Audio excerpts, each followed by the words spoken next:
À tout moment, on a des personnes, et en particulier des femmes, qui, pour que une situation est considérée comme insupportable, injuste.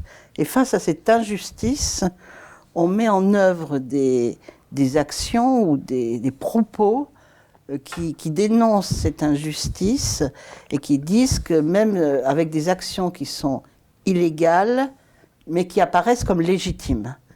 Mais il y a une scène que j'aime beaucoup, qui est ces blanchisseuses pendant la Révolution française du Faubourg Saint-Marcel à Paris, qui, pour réagir aux accapareurs, c'est-à-dire les marchands qui planquaient le sucre pour faire monter les prix, parce qu'il y avait la révolte des Noirs à Saint-Domingue. Donc vous voyez, on fait de l'histoire connectée. C'est-à-dire la révolte des Noirs de Saint-Domingue explique que le sucre à Paris monte, qu'il y a des gens qui le mettent de côté pour que les prix montent.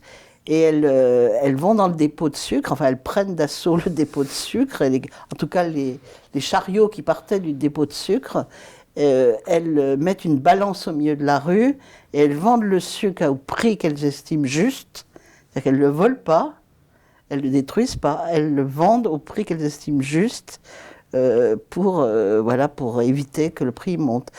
Je signale quand même, il faut rappeler que la Pologne, la Turquie, qui n'étaient pas particulièrement des démocraties avancées, avaient donné le droit de vote aux femmes.